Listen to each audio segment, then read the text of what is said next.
La Cámara de Senadores aprobó el protocolo de adhesión de Venezuela al Mercosur. El canciller Eladio Loizaga aseguró que el gobierno paraguayo se reserva el derecho de revisar todas las resoluciones que fueron aprobadas en la instancia regional desde junio de 2012 en adelante.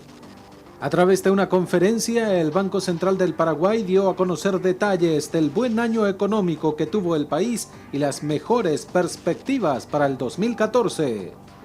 En conmemoración del Día Internacional de los Derechos Humanos, el presidente de la República, ministros y autoridades nacionales participaron de un acto durante el cual reiteraron su compromiso de asegurar medidas que garanticen la vigencia de los derechos humanos.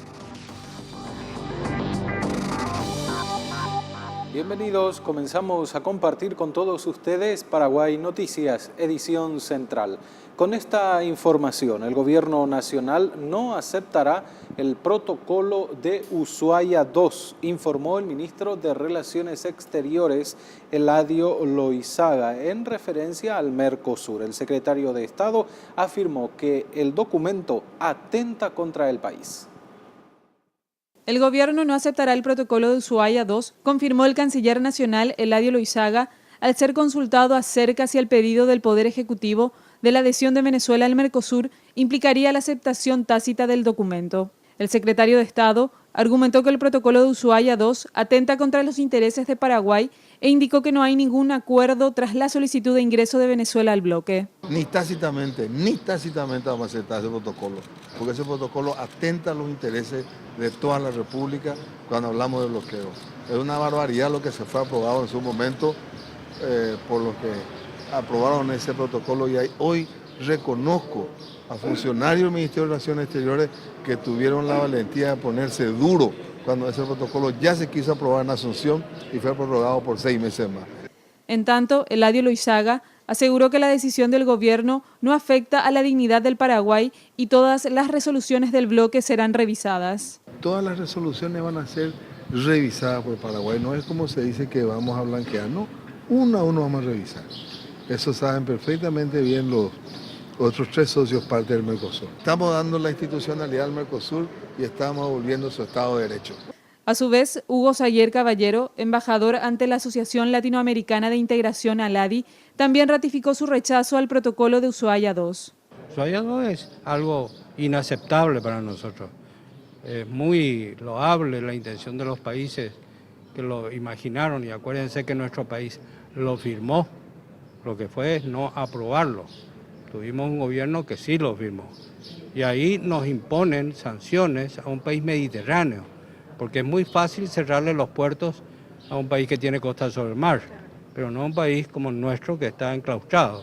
Entonces yo considero que el protocolo de Ushuaia II no debe formar parte de nuestro acervo jurídico. Asimismo, Hugo Sayer Caballero explicó que la adhesión del país bolivariano al bloque regional se da atendiendo al contexto político, jurídico y económico dentro del Mercosur. Ya adelantamos en los titulares, la Cámara de Senadores aprobó hoy en sesión extraordinaria el ingreso de Venezuela al Mercosur. Este pedido había sido presentado por el Poder Ejecutivo. La Cámara de Senadores aprobó este martes el ingreso de la República Bolivariana de Venezuela al Mercosur durante una sesión extraordinaria. El documento pasa a la Cámara de Diputados para su tratamiento. 29 senadores votaron a favor y 10 en contra. Hubo 5 ausentes y se abstuvo la colorada Mirta Buczynski, quien explicó que a pesar de no votar, está más en contra que a favor. Estoy más en contra.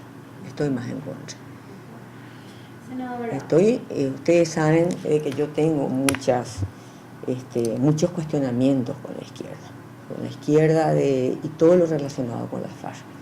Eso, aunque yo muchas veces no quiero traer a colación mi problema particular, de alguna manera, inconsciente o conscientemente siempre pesa. La senadora liberal Emilia Alfaro, quien votó en contra, afirmó que se desconocen los beneficios que podría traer al Paraguay el ingreso de Venezuela, a la vez que aclaró que no está en contra del ingreso, sino de las condiciones en que fue aprobado. ¿Qué tratado vamos a exigir de ahora en más en Paraguay? Si Venezuela, que no estoy en desacuerdo a que forme parte de Mercosur, hubiese entrado teniendo en cuenta el respeto de los derechos humanos, la democracia en su país. En tanto, el senador Carlos Filisola defendió el ingreso de Venezuela al Mercosur, afirmando que nuestro país no puede estar aislado. Y todos estos organismos de integración regional son muy importantes en un mundo donde hoy no se puede estar aislado, no se puede solamente basar en relaciones bilaterales.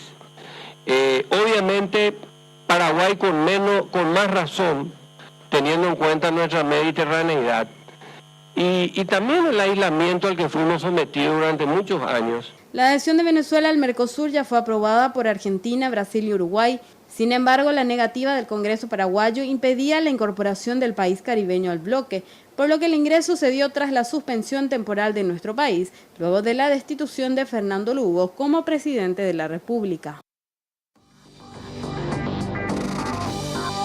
Y el presidente de la República, Horacio Cartes, también el canciller nacional, Eladio Loizaga, recibieron esta mañana en audiencia al embajador Eduardo dos Santos, secretario general y viceministro de Relaciones Exteriores de la República Federativa del Brasil.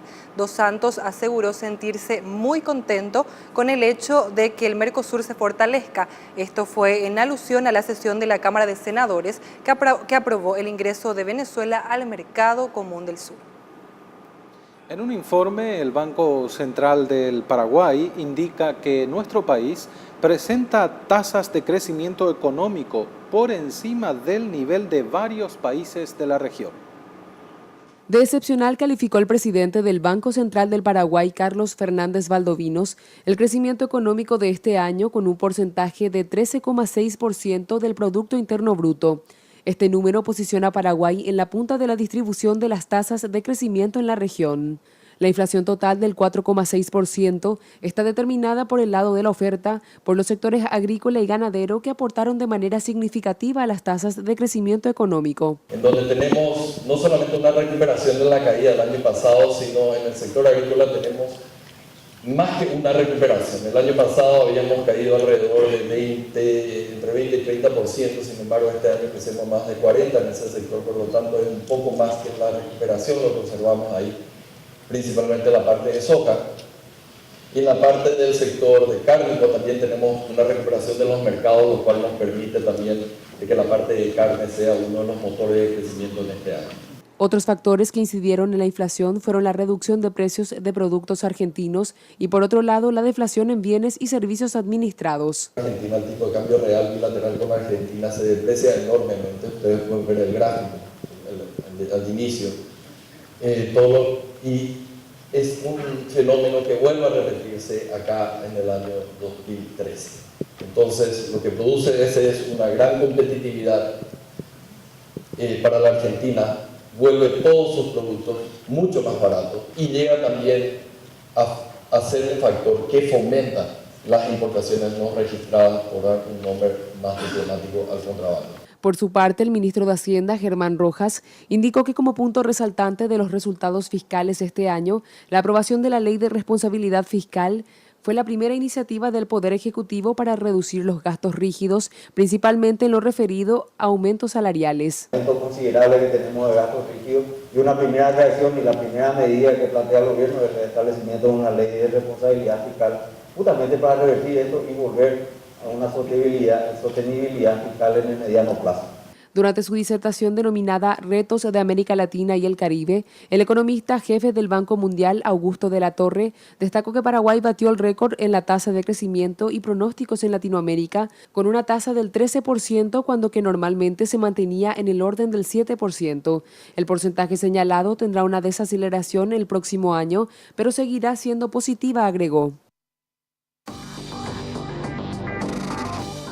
Buenas noches, hoy en el segmento deportivo vamos a tener goles de la Liga de Campeones de Europa, los partidos que culminaron hace un instante. También vamos a hablar de la fiesta que Cerro Porteño está preparando para el próximo viernes, donde reunirá a los campeones del 2006 y los campeones de este año. Obviamente también vamos a hablar de otros temas que tienen que ver con el ámbito deportivo. Pero en este adelanto veremos una entrevista con el presidente de Olimpia, el señor Oscar Carísimo Neto, que habla de la posibilidad de que Pablo Ceballos vuelva a la entidad franjeada. Y hablamos con Pablo Ceballos a ver si podemos hacer algo, porque nos interesa mucho tenerlo de vuelta. ¿Se abre la expectativa con este diálogo, este primer encuentro? El comienzo vamos a ver si es posible. ¿Eso está supeditado también a lo que pueda ocurrir con el fallo del TAS o no? No, nada, totalmente independiente. Yo sé que no vamos a tener problemas en ese aspecto con Ceballos ni con Miguel. No hablamos, todavía no fijamos ni un momento en hablar, pero vamos a sentarnos. Vamos sentando a hablar bien serio sobre el futuro de Olimpia. No solamente eso, porque el problema no es solamente con él, con varios jugadores, salario muy elevado para nuestros medios, pero sobre todo en la parte deportiva. Tuvimos una buena actuación en la Libertadores por el primer semestre y el segundo semestre dejó mucho que desear y estamos en deuda con la gran hinchada del Olimpia que nos acompañó en todo y tenemos que enderezar el rumbo.